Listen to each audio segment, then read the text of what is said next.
लगभग 1 महीने के बाद प्रकाशित वाक्य से सीखने के लिए एकत्रित होने का मौका परमेश्वर ने दिया, इसलिए मैं परमेश्वर को धन्यवाद देता हूँ। साथ साथ आप सबका भी धन्यवाद करता हूँ कि आप अपना बहुमूल्य समय निकाल कर प्रकाशित वाक्य की किताब सीखने आए हैं। जब मत्ती रचित समाचार 24 अध्याय पढ़ते हैं तो शिष्य लोग आकर प्रभु यीशु मसीह से पूछते हैं, प्रभु यीशु मसीह कब होगा, आपके आगमन का चिन्ह क्या होगा ना। 3 सवाल वहां पर करते, तीसरा और चौथा आयत जब हम पढ़ते हैं वहां पर प्रभु यीशु मसीह अपने चिन्ह बताते हैं। उसमें ऐसा होता है कि राज्य राज्य के ऊपर चढ़ाई करेगा, देश देश के ऊपर युद्ध करेगा। ये सारी बातें हमारे इर्द गिर्द में भी हो रहा है। सो प्रकाशित वाक्य की किताब बाकी किताबों से अधिक जो विश्वास में आगे बढ़ रहे हैं, जो प्रभु यीशु मसीह के इंतजार करके बैठे हैं, उन्हें सबसे ज़्यादा अभी प्रकाशित वाक्य की किताब में ज़्यादा जोर देकर पढ़ाई करना चाहिए, ताकि हम हमारे विश्वास में स्थायी रह सके, स्थिर रह सके, और प्रभु यीशु मसीह जब आएगा प्रभु यीशु मसीह के साथ हम जा सके। हमने जो वचन आज पढ़ा है, जो कि 4 अध्याय का पहला और दूसरा अध्याय है ना, आयत हमने पढ़ा है, इसमें से लगभग 6 बातें हमें सीखने को है। उसके विषय में आगे हम बड़े प्रभु का दया से हम कोशिश करेंगे कि थोड़ा विवरणात्मक रीति से सीखें। तो पहली बात हमें इसमें सीखने का है कि स्वर्ग में एक द्वार खुला हुआ है। दूसरी बात है कि तूरी के से शब्द, और तीसरी बात है कि आफ्टर दिस, इन बातों के बाद, और चौथी बात है कि यहाँ ऊपर आ जा, ताकि इन बातों को बाद पूरा होने अवश्य है, उन बातों का दर्शन मैं दूंगा। 5वीं बात, वहां पर एक बड़ा सिंहासन है, और 6वीं बात हमें सीखने का है, उस सिंहासन पर कोई बैठा है। ये 6 बात हमें सीखने की है। कोशिश करेंगे कि हम जितना जल्दी हो सके इन तमाम बातों को सीखने का। धन्यवाद आप लोगों ने जैसे कहा था कि उन आयतों को पढ़कर, उन अध्यायों को पढ़कर आया। पहला थिस्सलुनीकियों 4 और 5वां अध्याय, मत्ती रचित समाचार 24 अध्याय, लूका रचित समाचार 17 अध्याय पढ़कर आए हैं। इसलिए जल्दी ये बातें समझने में हमें फायदा मिलेगा। हमें मालूम है कि प्रकाशित वाक्य किताब के अंदर 22 अध्याय और 404 आयतें हैं, और ये पहला अध्याय में 19 आयत जब हम पढ़ते हैं, वहां पर इस किताब का रूपरेखा दिया गया है ना। जो वचन में इस प्रकार लिखा गया कि इसलिए जो बातें तूने देखी हैं और जो बातें हो रही है और जो इसके बाद होने वाली है, उन सब को लिख लो। यह है प्रकाशित वाक्य किताब का रूपरेखा। पहली बात, इसलिए जो बातें तूने देखी है, ठीक है। दूसरी बात, जो बातें हो रही है।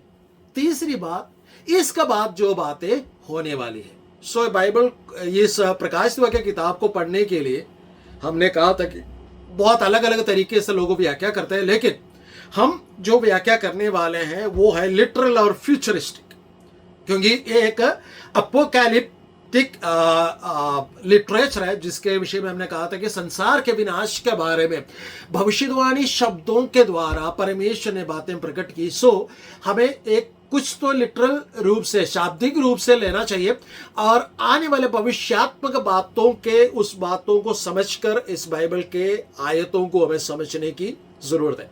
सो पहला ये कहा गया कि जो बातें तूने देखी, क्या देखा है? वहां पर पहला अध्याय में हमने ये देखा था कि प्रभु यीशु मसीह मुर्दों में से जी उठकर महिमा युक्त में या महिमा में उपस्थित प्रभु यीशु मसीह अपना दर्शन यूहन्ना को देखकर कहते हैं कि जो बातें तुम देख रहे हो उसे लिख लो। और प्रभु यीशु मसीह कहते हैं कि मैं मर गया था, अब जीवित हूं, अब युगान युग जीवित रहने वाला। परमेश्वर अपना तेजोमय प्रकाशन देते हैं। प्रकाशित वाक्य याद रखना, यूहन्ना का प्रकाशित वाक्य नहीं है। बाइबल के ऊपर वही लिखा कि यूहन्ना का प्रकाशित वाक्य, लेकिन ये प्रभु यीशु मसीह का प्रकाशित वाक्य, प्रभु यीशु मसीह ने प्रकाशन दिया। दूसरी बात ये कहते हैं कि जो बातें तुम जो हो रही है, जो कि दूसरा तीसरी अध्याय में हमने सीखा था कि कलीसियाओं के इतिहास, समय के अनुसार कलीसिया में क्या समय परिवर्तन आते हैं, वो समय परिवर्तन किस बात को दर्शाते हैं। हमने 7 कलीसियाओं के विषय में बहुत ही गहराई से सीखा है। याद होंगे, आपने सबने ये बातें याद रखे होंगे। अगली बात आते हैं जो बातें इसके बाद होने वाली है। जब अब 4 अध्याय उसके पहली आयत में भी लिखा है, इन बातों के बाद जो मैंने दृष्टि की तो क्या देखा, है ना, क्या सुना।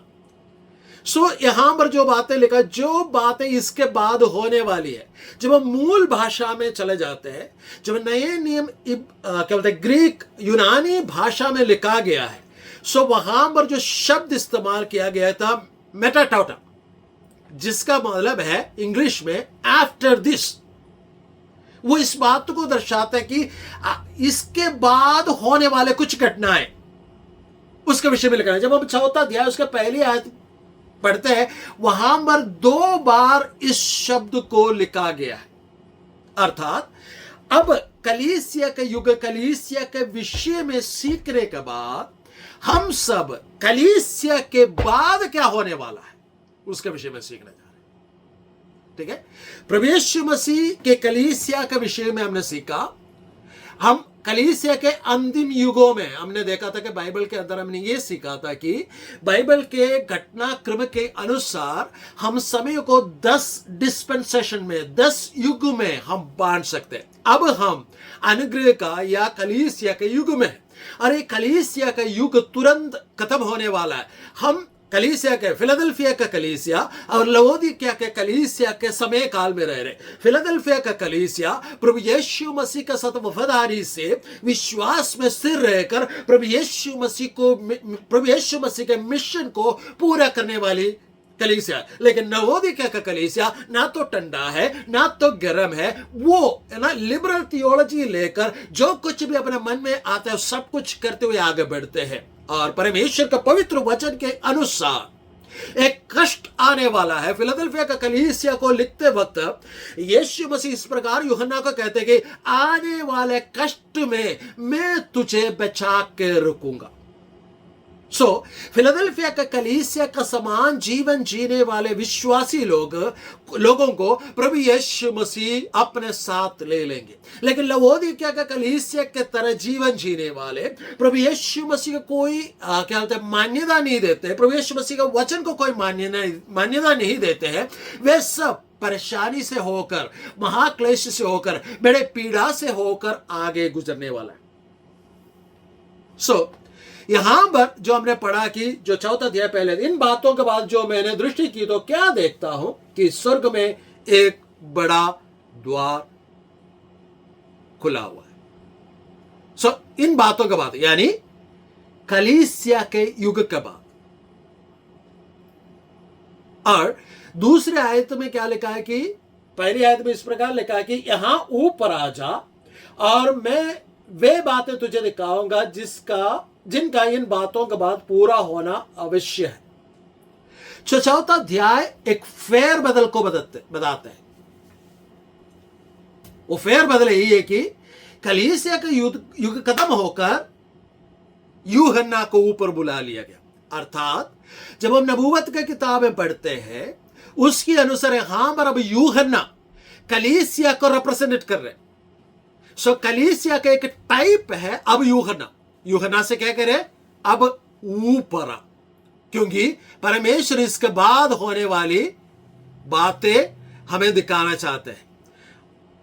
और जब हम देखते हैं 4 और 5 अध्याय, वहां पर परमेश्वर का सिंहासन, उस सिंहासन पर बैठा हुआ परमेश्वर, और 5वें अध्याय में मोहरबंद पुस्तक का प्रकाशन परमेश्वर देते हैं, जहां पर उस मोहरबंद पुस्तक के अनुसार क्या उस मोहरबंद पुस्तक को खोलने के लिए कोई भी नहीं था, लेकिन परमेश्वर के वध किया हुआ मेमना उस पुस्तक को खोलते हैं। वो 5वां अध्याय में हम देखते हैं। 6वां अध्याय से लेकर 18 अध्याय तक उस बातों को देखते हैं। कलीसिया को ऊपर उठा लिया जाने के बाद इस धरती पर, संसार पर क्या होने वाला है, जिसको कहते हैं क्लेश और महाक्लेश। 2 युग के विषय में वहां पर बताया गया, जिसका जिक्र दानियल की किताब में भी हमें देखने को मिलते हैं, यशायाह की किताब में भी हमें देखने को मिलते हैं, यहेजकेल की किताब में भी हमें देखने को मिलते हैं, जो याकूब का कष्ट का दिन है। ठीक है। अब बाइबल का भविष्यवाणियों के विषय में हम देखें। प्रभु यीशु मसीह के आगमन से पहले, प्रभु यीशु मसीह के आगमन के विषय में, प्रभु यीशु मसीह के मारे जाने के विषय में, गाड़े जाने के विषय में, प्रभु यीशु मसीह के मुर्दों में से जी उठने के विषय में, प्रभु यीशु मसीह के स्वर्ग की ओर जाने के विषय में और प्रभु यीशु मसीह के दोबारा आने के विषय में कई सारे भविष्यवाणियां लिखी है। जब हम बाइबल के भविष्यवाणियों को गहराई से सीखते हैं तो हमें क्या देखने को मिलते हैं? प्रभु यीशु मसीह का स्वर्ग पर उठा लिया जाने वाला जो गवाही, जो भविष्यवाणियां हैं वो पूरा हो चुकी है। अब इस समय के अनुसार, बाइबल का प्रोफेसीज के अनुसार सिर्फ वही भविष्यवाणियां रह गई है जो प्रभु यीशु मसीह के दूसरे आगमन के साथ होने वाली है। बाकी सारे भविष्यवाणियां पूरी हो चुकी है। अर्थात मैं इस प्रकार कहना चाहता हूं कि बाकी सारे भविष्यवाणी पूरा हो गया।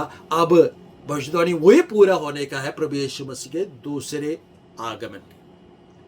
सवाल यह था कि प्रभु यीशु मसीह दोबारा क्यों आता है, क्यों आएंगे? 5 प्रमुख बातें हैं जिसके लिए प्रभु यीशु मसीह दूसरी बार आएंगे। पहली बात, टू फुलफिल हिज प्रोफेसी। परमेश्वर ने अब्राहम को जब बुलाया, है ना, हमें मालूम है कि मनुष्य को क्यों बुलाया, मनुष्य को क्यों सृष्टि किया, क्योंकि परमेश्वर की आराधना करें। लेकिन मनुष्य ने पाप किया, परमेश्वर का महिमा से रहित हो गया। उसके बाद परमेश्वर का आत्मा लोगों से बातें करता रहा, लेकिन वाद करता रहा। लोगों ने परमेश्वर का बातों को नहीं माना। एक खरा मनुष्य निकल कर आया, नूह, और नूह खरा होकर अपने परिवार को बचा तो लिया, अपने आप को बचा तो लिया, लेकिन उसके बाद भी दुनिया जो उसके वंश से निकलाए वो लोग फिर से परमेश्वर से दूर हो गया। तो परमेश्वर ने एक व्यक्ति को ढूंढा, निकाला, जिसका नाम है अब्राहम। अब्राहम से परमेश्वर ने कहा कि तेरे द्वारा सारे कुल के लोग आशीषित होंगे। परमेश्वर प्रभु यीशु मसीह इसीलिए दोबारा वापस आता है। पहला प्रमुख कारण है कि प्रभु Yeshu Masih he wants to bless all human. परमेश्वर अपने सारे मानव जाति को आशीष देने के लिए दोबारा आएंगे। प्रभु यीशु मसीह दोबारा आएंगे। जब प्रभु यीशु मसीह दोबारा तब आएंगे जब पहला शमूएल का किताब, दूसरा शमूएल का किताब 23 अध्याय उसके 1 से लेकर 7 तक, जहां पर दाऊद प्रभु यीशु मसीह का दूसरे आगमन के विषय में जो अपने भजन संगीता में भविष्यवाणियां करते हैं, तो वहां पर कहते हैं कि वो अधर्मियों को, पापों को, सारे बातों को खत्म कर कर एक न्याय का राज्य का स्थापना करेंगे। ये प्रभु यीशु मसीह का पहला आने का पहला या प्रमुख कारणों में से पहला कारण है। दूसरी बात, प्रभु यीशु मसीह अपना कलीसिया के लिए आता है। प्रभु यीशु मसीह क्यों आता है?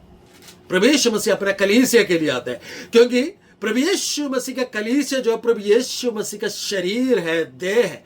प्रभु यीशु मसीह अपने देह को लेने के लिए, शरीर को लेने के लिए, या प्रभु यीशु मसीह दुल्हा और प्रभु यीशु मसीह कलीसिया दुल्हन है, कलीसिया को, दुल्हन को लेने के लिए प्रभु यीशु मसीह आते हैं। तीसरा, प्रभु यीशु मसीह क्यों आते हैं? प्रभु यीशु मसीह आते हैं इस्राएल के लिए, क्योंकि यदि प्रभु यीशु मसीह परमेश्वर का एकलौता पुत्र है, उस एकलौता पुत्र पर विश्वास कर कर परमेश्वर के लिए अलग किया हुआ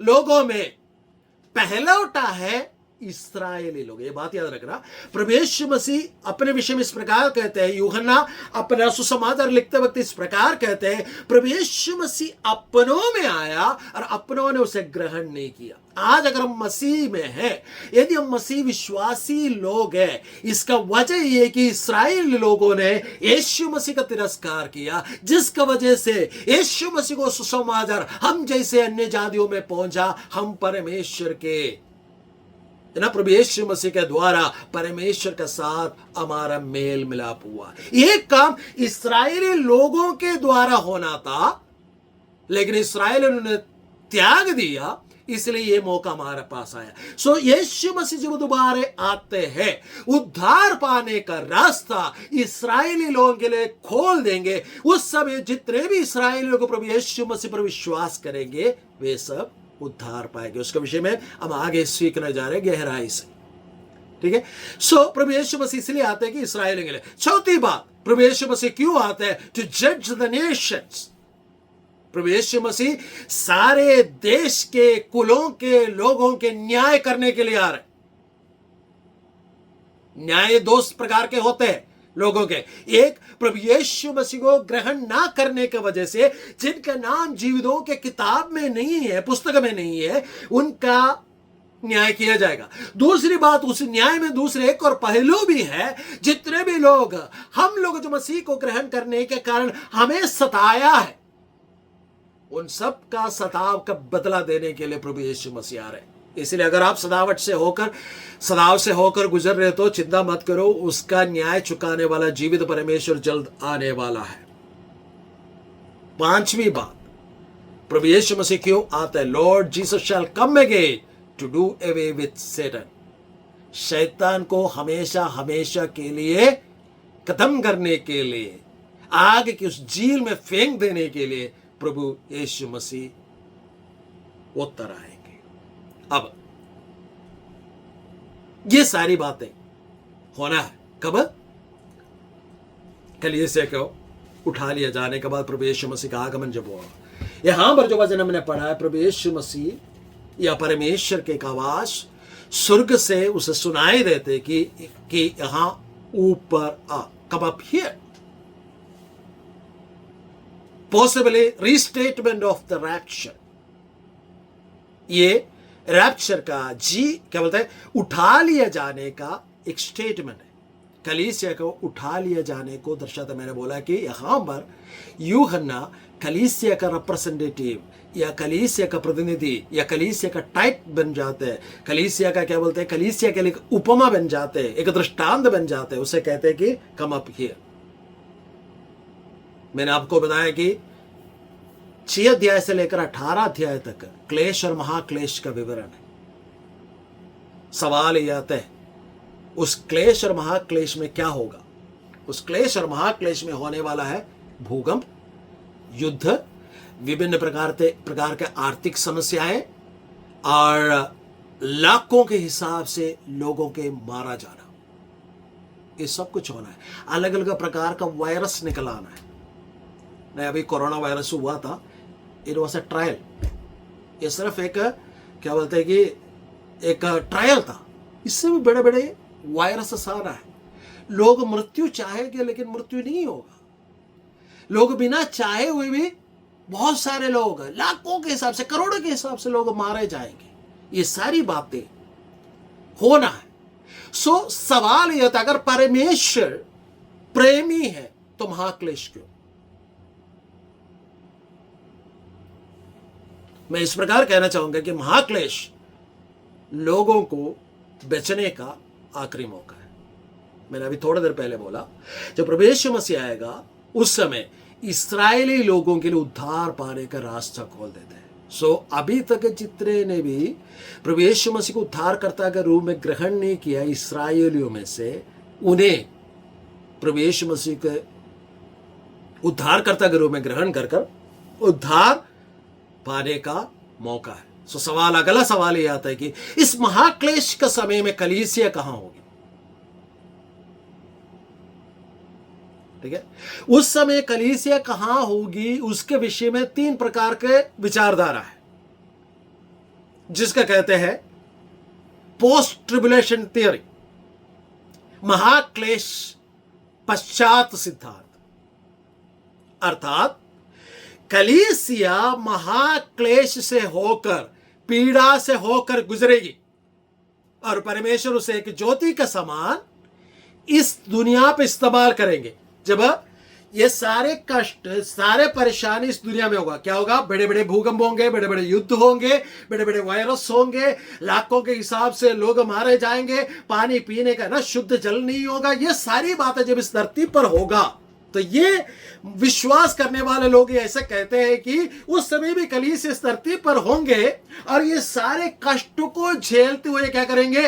परमेश्वर ने एक ज्योति के समान इस्तेमाल करेंगे, क्योंकि वो एक आयत को लेकर इस बात को कहते हैं कि जैसे यूहन्ना 16 का 33 में लिखा, यीशु मसीह ने कहा है कि दुनिया में तुम्हें क्लेश तो है ना, डरो मत, फिर भी मैंने क्या संसार को जीत लिया है। सो उन लोग ये बात लेते हैं, इंग्लिश बाइबल से लेते हैं और कहते हैं कि वहां पर जो शब्द लिखा गया क्लेश के लिए ट्रिबुलेशन, लेकिन याद रखना यूहन्ना 16 का 33 में जो ट्रिबुलेशन शब्द लिखा गया उसके टी कैपिटल नहीं है, स्मॉल लेटर टी इस्तेमाल किया गया। लेकिन रेवलेशन में, बुक ऑफ रेवलेशन में जब आते हैं, प्रकाशित वाक्य में आते हैं, जहां पर ट्रिबुलेशन के जो उद्घाटन इनागुरेशन होते हैं, वहां पर जो शब्द इस्तेमाल किया ट्रिबुलेशन के लिए, और उस शब्द का टी अक्षर जो है वो कैपिटल लेटर है।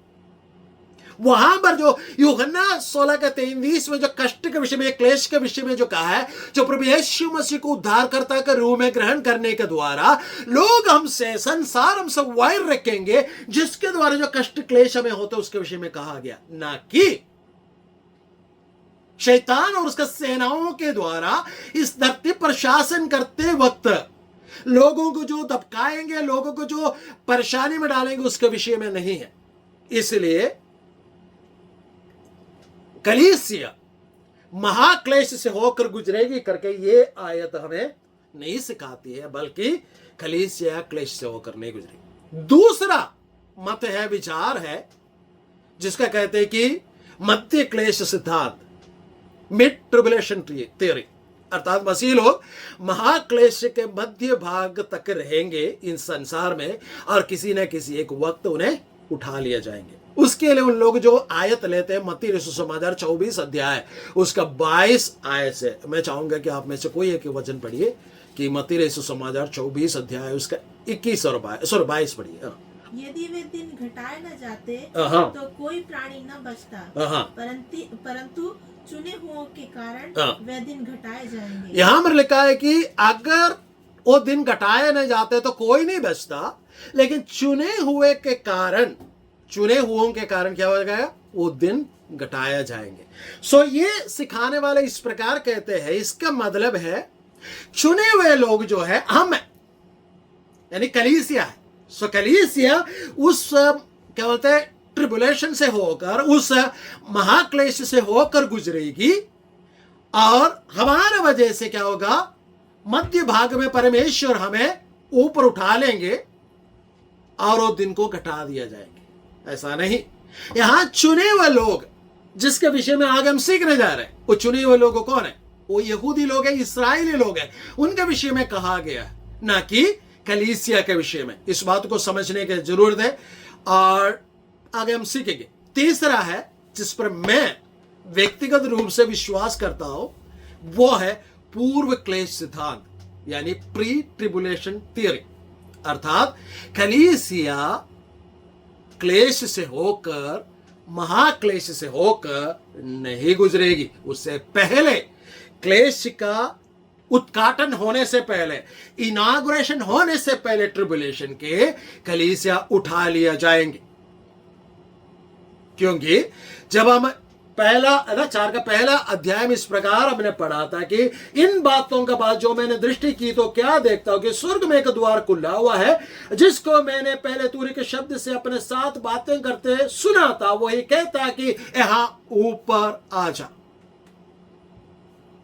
ठीक है, 4 अध्याय से लेकर आगे को जब आप देखते हैं कि प्रकाशित वाक्य के अंदर कई प्रतीकात्मक शब्दों का इस्तेमाल किया गया। मैंने पहले भी बोला, यूहन्ना यहां पर कलीसिया का एक प्रतीक है, और ये कलीसिया का मुख्य उपदेश है जिसको कहते हैं डॉक्ट्रिन ऑफ रैप्चर।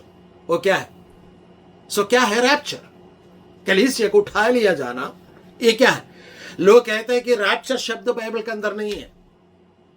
बिल्कुल सही है, रैप्चर नामक शब्द बाइबल के अंदर नहीं है। ट्रिनिटी भी बाइबल के अंदर नहीं है, लेकिन त्रिएक परमेश्वर है। लेकिन रैप्चर शब्द कहां से आया?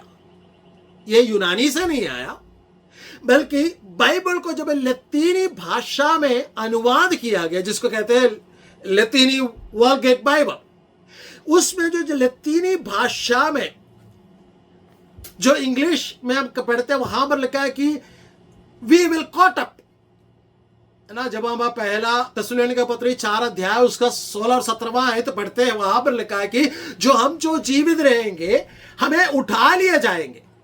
जो उस शब्द के लिए वहां पर लतीनी भाषा में जो शब्द इस्तेमाल किया गया है, उसी से ये शब्द आता है।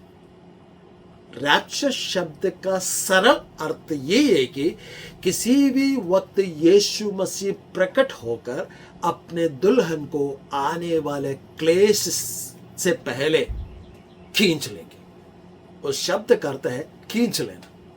जैसे कि हम रास्ता में चलते चलते बातें करते करते चलते हैं, आगे गड्ढा है, हमें है ना जो साइड में चल रहा था वो उसे दिखाई नहीं पड़ता है, एकदम जिसके नजर पड़ते उसे एकदम खींच लेते। जैसे कि रेलवे पटरी में चलते चलते लोग करते हैं, है ना, ट्रेन आते हुए देखते नहीं तो किसी को दिखाई देते तो एकदम उसे खींच लेते हैं। सो ठीक वैसा ही उस शब्द का वहां पर प्रयोग किया गया स्नैच, जिसका उस शब्द का अगर हम देखा जाए तो यहूदा के पत्री में भी उस शब्द का इस्तेमाल किया गया है ना, झपट कर निकालना, जिसका अर्थ है झपट कर निकालना। सो कलीसिया इस महाक्लेश में जाने से पहले, क्लेश में जाने से पहले प्रभु यीशु मसीह कलीसिया को झपट कर निकाल देंगे आसमान की ओर।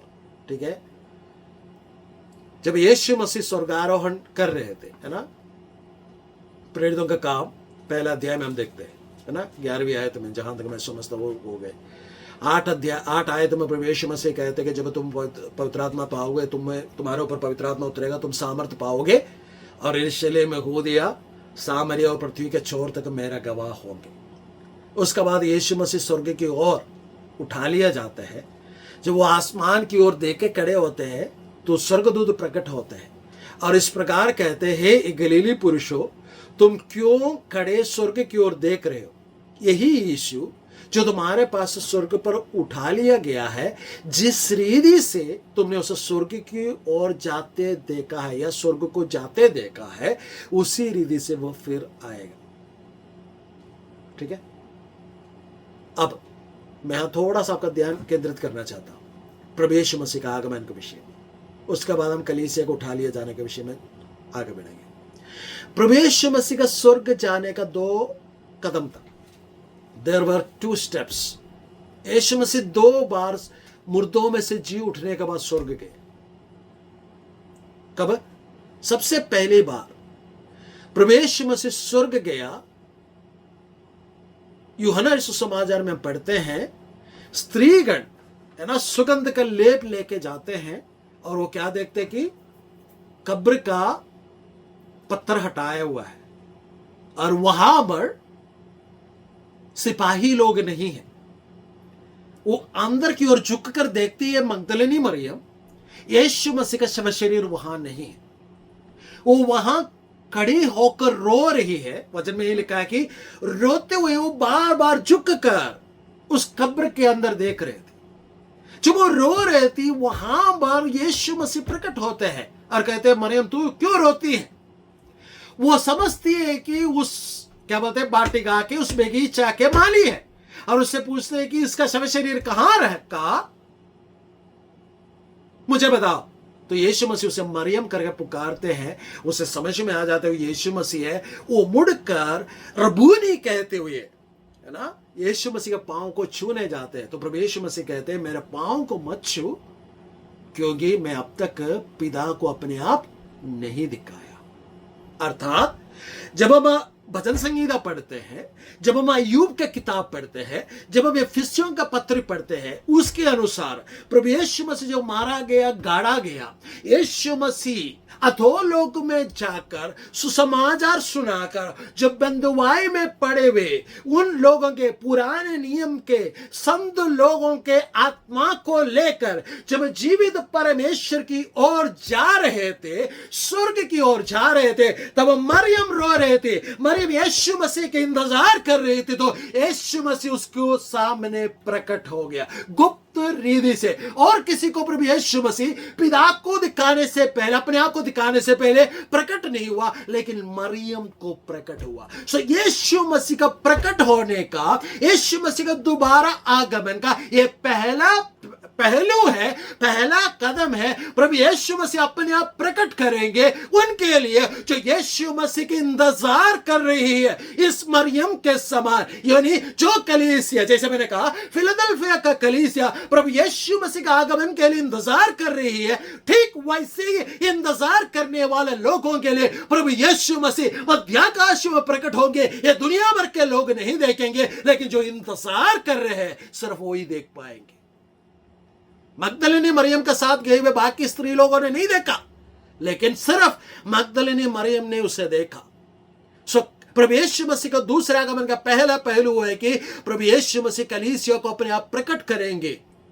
उसके लिए प्रभु यीशु मसीह कलीसिया को इस जगह से ऊपर की ओर ले जाएंगे, जिसको कहते हैं रैप्चर। दूसरी बात, प्रभु यीशु मसीह का आगमन कब होगा? दूसरा कदम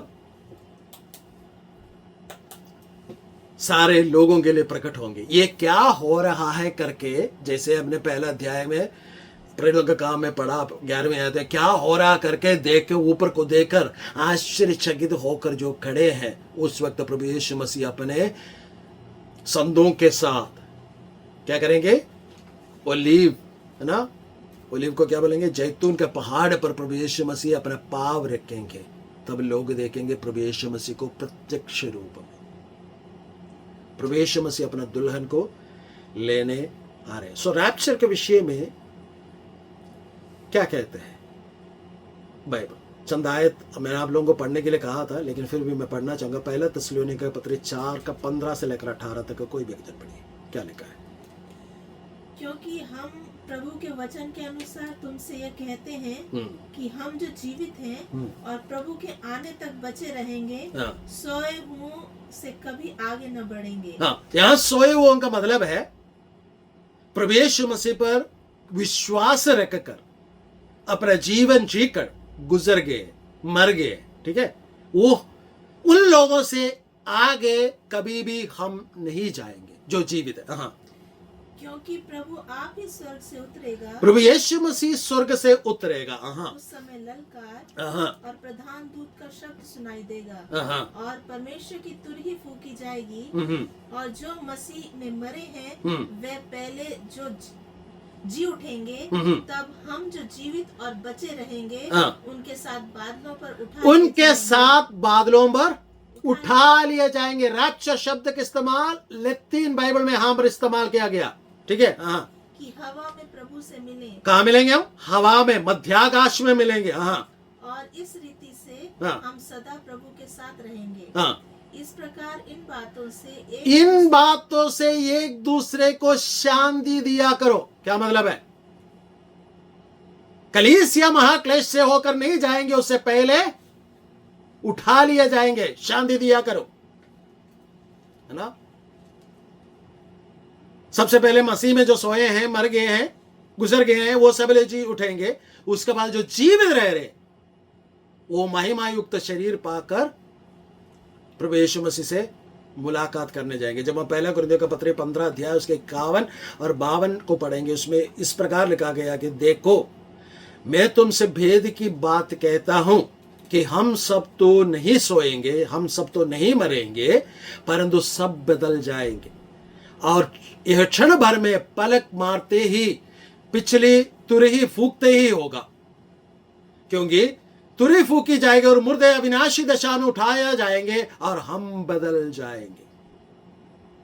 जब मत्ती 24 का 37 से लेकर 42 तक हम बढ़ते हैं, जैसे नूह के दिनों में था वैसा ही मनुष्य का पुत्र का आना भी होगा, है ना। क्या था नूह के दिनों में? क्या था? क्योंकि जैसे जल प्रलय से पहले के दिनों में जिस दिन तक नूह जहाज पर ना चढ़ा, उस दिन तक लोग खाते पीते थे और उनमें ब्याह शादी होती थी। क्या हुआ? काफी सालों तक प्रचार किया, लोगों का सामने जहाज बनाया, लेकिन किसी ने भी विश्वास नहीं किया। लेकिन परमेश्वर ने अपना दंड भेजने से पहले क्या किया? नोह को वहां से बचा लिया। लूका अपने 17 अध्याय में और एक कदम आगे बढ़ाकर प्रभु यीशु मसीह कहते हैं, क्या क्या करा? कहते हैं कि लूत 17 अध्याय में इस प्रकार लिखा है कि लूत के दिनों के समान होंगे। लूत जो है अधर्मियों के बीच में रहा, उसे नाश करना परमेश्वर चाहा, उसके लिए अब्राहम ने मध्यस्थ प्रार्थना भी की, लेकिन परमेश्वर ने जब उसे नाश करना ठाना तो क्या किया? सबसे पहले लूत और उसका परिवार को बाहर निकाला। अगर पुराने नियम में परमेश्वर ने काम किया तो नए नियम में जिनके लिए अपने लहू बहाया प्रभु यीशु मसीह ने, क्या कष्ट से पहले प्रभु यीशु मसीह कलीसिया को ऊपर नहीं उठाएंगे? क्या आप अपने प्रियजन को क्लेश से होकर होने देंगे? नहीं। अगला सबूत, जब हम प्रकाशित वाक्य की किताब पढ़ते, पहला क्या ना अध्याय, पहला अध्याय से लेकर तीसरा अध्याय तक 19 बार कलीसिया शब्द आता है। कितना बार? 19 बार। लेकिन फिर कलीसिया का शब्द फिर कहां पाते हम? 22 अध्याय का 16वीं आयत में। तो कलीसिया कहां है फिर? अगर कलीसिया इस धरती पर होते, जब महाक्लेश हो रहे होते, तो कलीसिया का शब्द क्यों नहीं आया वहां पर? क्योंकि यूहन्ना से परमेश्वर ने कहा इसके बाद जो होने वाली हो मैं दिखाऊंगा। सो कलीसिया से सारी बातें तीसरा अध्याय में परमेश्वर कहने के बाद जो बातें संसार पर हो रहे, तो कलीसिया भी संसार पे होना चाहिए, तो कलीसिया के विषय में जिक्र होगी, क्यों नहीं है? सो कलीसिया कहां होगी? 19 बार अगर पहला दूसरा अध्याय तीसरा अध्याय में 19 बार कलीसिया शब्द इस्तेमाल करते हैं, उसके बाद 22 के 16 में पाते हैं। यूहन्ना को ऊपर बुलाकर परमेश्वर ने वहां सुरक्षित रखकर सब कुछ दिखाया, है ना। अगली बात इसी आयत में हमने जो पढ़ा 4:1 में, उसने क्या देखा? स्वर्ग खुला हुआ देखा, स्वर्ग खुला हुआ देखा, है ना। फिर प्रकाश वाक्य की किताब हम आगे आगे पढ़ते जब जाते हैं, फिर स्वर्ग खुला हुआ देखते हैं। कहां हमारे माले 19:6 में, जहां पर यीशु मसीह अपने संतों के साथ कलीसिया के साथ वापस आ रही है। तो मेरा सवाल यही है, अगर कलीसिया इस महोपद्रव से पहले, इस क्लेश से पहले ऊपर नहीं गया तो वापस कैसे आएंगे? अगर कोई ऊपर नहीं गया तो वापस कैसे आएंगे? तीसरा, यूहन्ना पीछे मुड़कर ना स्वर्ग में से एक द्वार खुला हुआ, जिसको मैंने पहले तूरे के शब्द से अपने साथ बातें करते हुए सुना था, वही कहता है, यानी तूरे के शब्द से। तूरे के शब्द कहां होता है? पहला थिस्सलुनीके 5:16-17-18 में हमने पढ़ा कि प्रभु यीशु मसीह जब प्रभु आप ही स्वर्ग पर से उतरेगा, तूरे का शब्द सुनाई देगा। पहला कुरिन्थियों का पत्री में भी हमने पढ़ा 15 अध्याय में। अगला इस 4 के पहली आयत में लिखा है, परमेश्वर कहते हैं यहां ऊपर आ जा। कहां आना है? ऊपर आना है। और बाइबल के अंदर प्रकाश सेवा की किताब के अंदर देखे तो ऊपर आने के लिए एक और जगह पर परमेश्वर कहते हैं, वो है 11 अध्याय का 2 पद में, जहां पर 2 साक्षी आते हैं, जो गवाह आते हैं, जो जिसे मार दिया जाते हैं, तीसरा दिन अपना पैरों पर जब खड़े हो जाते थे तो स्वर्ग से वो शब्द आता है ऊपर आ जा। वो दोनों साक्षी ऊपर चले जाते, लेकिन कलीसिया को फिर ऊपर आओ करके बुलाते हुए कहीं नहीं देख रहे। लेकिन 19 अध्याय में कहते कि प्रभु यीशु मसीह कलीसिया के साथ वापस आ गया। सो कलीसिया कहां ऊपर जाएंगे? इसलिए मैंने कहा था कि 4 अध्याय पहला आयत में जो यूहन्ना दिखाई दे रहे, यूहन्ना कलीसिया का एक टाइप है, कलीसिया का प्रतीक है, वो कलीसिया को रिप्रेजेंट कर रहा है। सो कलीसिया इस क्लेश से पहले ऊपर उठा लिया जाएंगे। प्रकाश 19:14, यहूदा पहला अध्याय उसका 14 और 15वां आयत, पहला थिस्सलुनीके 3:13 और 4:14 के अनुसार यीशु अपने कलीसिया के साथ नीचे उतर कर आ रहे हैं। महाक्लेश के बाद इसका अर्थ है उतरने से पहले ऊपर चढ़ना भी जरूरी है। सो प्रकाश 3:5 है ना, जब 19:14 एक दिन बढ़िया, प्रकाश 19:14 एक थोड़ा सा और क्लियर हो जाएंगे इस बात को। स्वर्ग की सेना श्वेत घोड़ों पर हाँ। सवार और श्वेत और शुद्ध मलमल पहने हुए उसके पीछे पीछे है। हाँ, जाति जाति को मारने के लिए बस यहां पर लिखा है कि श्वेत वस्त्र पहनकर, मलमल के वस्त्र पहनकर श्वेत घोड़ा के ऊपर आ रहे। श्वेत वस्त्र किससे दिया जाता है? 3:5 में लिखा है जिसे श्वेत वस्त्र दिया जाएगा कलीसिया के लोगों को। 6वां, पहला थिस्सलुनीके 5:8 से लेकर जब 9 बढ़ते हैं, इस प्रकार लिखा गया, पर हम तो दिन के हैं, विश्वास और प्रेम की झिलम पहनकर और उद्धार की ठोप पहनकर सावधान रहे, क्योंकि परमेश्वर ने हमें क्रोध के लिए नहीं परंतु इसलिए ठहराया कि हम अपने प्रभु यीशु मसीह के द्वारा उद्धार प्राप्त करें। परमेश्वर ने हमें क्या के लिए नहीं ठहराया? क्रोध के लिए नहीं ठहराया, आने वाले विपत्ति के लिए नहीं ठहराया। इसलिए क्या होगा? कलीसिया महाक्लेश से पहले, क्लेश से पहले, पीड़ा से पहले उठा लिए जाएंगे। ये रैप्चर। और अगली बात क्या होता है कि इन बातों के बाद मैंने जो दृष्टि की तो क्या देखता हूं कि स्वर्ग में एक द्वार खुला है, ओपन डोर ना। प्रकाशित वाक्य की किताब में 3 जगह पर खुला हुआ द्वार के विषय में कहता है। पहला द्वार, open door for evangelism and missions, the door which God opens to the churches for bearing witness to the glorious gospel of the Lord Jesus Christ. यीशु मसीह के सुसमाचार सुनाने के लिए परमेश्वर द्वार खुला रखा है। दूसरा, the door of human heart, 3:20 में प्रभु यीशु मसीह कहते हैं, देख मैं द्वार पर खड़ा होकर खटखटाता हूं, यदि कोई मेरी आवाज को सुने तो मैं उसका भीतर आऊंगा, वो मेरे साथ और मैं उसका साथ भोजन करूंगा। तीसरा, 4:1, जहां पर आपको परमेश्वर का दर्शन और आने वाले बातों का दर्शन प्राप्त होते हैं, द डोर ऑफ रेवलेशन।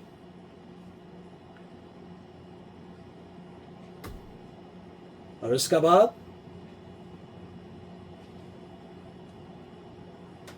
क्या देखते हैं? स्वर्ग में एक सिंहासन है। जब आप और मैं उठा लिए जाएंगे तो क्या देखेंगे? स्वर्ग में सिंहासन, और सिंहासन पर बैठा हुआ एक को हम पाएंगे। ये सिंहासन पर कौन बैठा है? पिता परमेश्वर या प्रभु यीशु मसीह? इसके विषय में हम अगला सप्ताह सीखेंगे। लेकिन सवाल है ये, एक बहुत बड़ा क्लेश इस धरती पर आने वाला है। क्या हम इस क्लेश से पहले यीशु मसीह अपने कलीसिया को उठाएंगे? क्या हम यीशु मसीह का साथ जाने के लिए तैयार हैं? क्या हमने यीशु मसीह पर विश्वास लाया है, ईमान लाया है? क्या हमने प्रभु यीशु मसीह को उद्धारकर्ता के रूप में ग्रहण किया? क्या हम प्रभु यीशु मसीह के कहे अनुसार चलने का प्रयास करते हैं? क्या हमने प्रभु यीशु मसीह का सुसमाचार का प्रचार दूसरों तक पहुंचाया? यदि हम नहीं पहुंचाते तो ये सुसमाचार अन्य जाति के लोग कैसे सुनेंगे? कैसे विश्वास करेंगे? कैसे वे यीशु मसीह को ग्रहण करेंगे? कैसे वे आने वाले विपत्ति से, उस क्लेश से बच निकलेंगे? ये हमारे लिए चुनौतीपूर्ण सवाल है। यदि हमने आज तक यीशु मसीह गवाह नहीं बना तो गवाह बने, लोगों को बताए, आने वाले विपत्ति से लोगों के आत्माओं को बचाए। प्रभु आप सबका साथ रहे। प्रभु आशीष दे।